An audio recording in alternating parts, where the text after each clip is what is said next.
All right, so never perfectly easy to try to diagnose a pulled muscle via text message, or the internet. So here's what I'd say. One, getting discomfort down in through here, especially to kind of walk or pull your leg through, is going to be some form of a hip flexor issue, we assume. So if you're getting that discomfort like that, I have a couple of recommendations. One, the first thing I would think about is to limit the motion, obviously, that bothers it.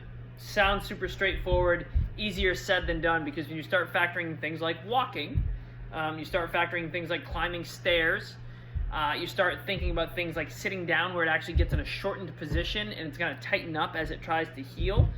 That's normal. So from when you first noticed it, I would say you probably want to typically go somewhere in the 3 to 5 day range, with very minimal activity other than just normal functions. You want to limit the stresses that you are going to do to it. So move, but move only as much as you need to, and try not to move excessively. So like if you're limping or kind of dragging your leg, you obviously want to like be on your feet some to be able to move, but you need to kind of counter that by making sure that you're not moving too much. Okay, very fine balance there. You can ice if you want. It may help early in particular. Just be really careful because you can slow blood flow in an area right there where you need blood flow to be able to go throughout the body, so you got to be really careful about that. If you do that, we typically recommend like 15 minutes, 10 minutes at a time. I don't think you need to do a ton of it. I also would tell you to make sure that you don't ice before you start to move a lot. So if you're going to be active, I would be active first, then when you sit down, then I would ice. And at that point, you can start to use that as kind of a little bit of a healing or recovery process. Sure. Can I do it? Yep. Okay. And so then from there, I would say the next thing you want to think about is you want to think about trying to make sure that when you get up and start to move after, that you move again, but not too much, and understand that if you've been sitting for a while and or if you've been icing, you're going to be super stiff. Okay, that is normal. Don't overthink that component. Be really careful. I just wanted this and then I felt So strong. So start there and watch your feet. Be careful of your feet. You don't want to smush your feet. I can't. Okay, let's leave it. Can you help me? There you go.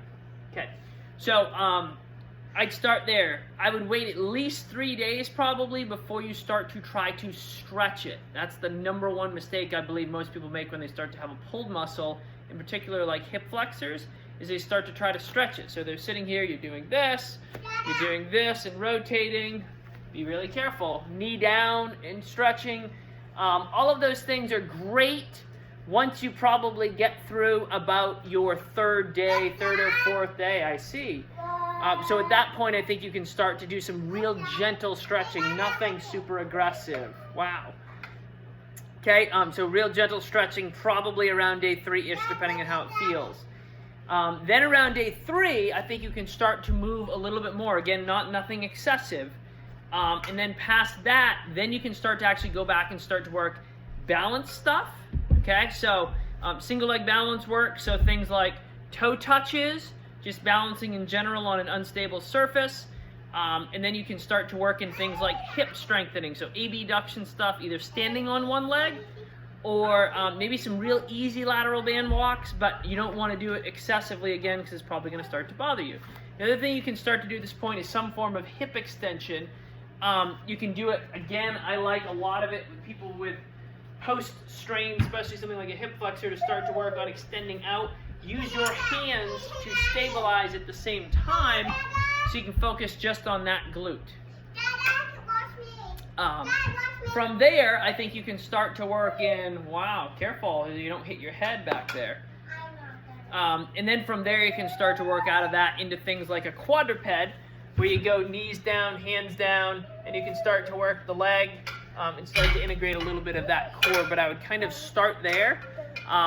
Fast forward, once you get probably 7 days out or so, I think you will be a little bit better. You'll be able to work through a little bit more normalized, and probably start to shift back, maybe even to some single leg strengthening stuff, especially hamstring and glute stuff. And then you can probably start to work back from there.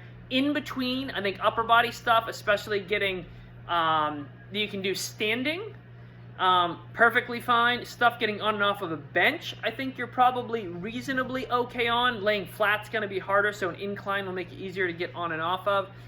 Be really careful of push-up type of stuff. Prone stuff where you're face down on the ground is going to actually have that stuff try to stabilize. Sometimes that's deceptively hard for people. So I would start there, kind of general guidelines for any type of a muscle strain, in particular if you're starting to look at hip flexor issues. And most importantly, minus, again, an acute incident, a fall or whatnot. At that point, if it's something chronic or came on, we need to try to figure out why. Was it just you didn't warm up enough? Was there a reason you're tight? Are you out of position?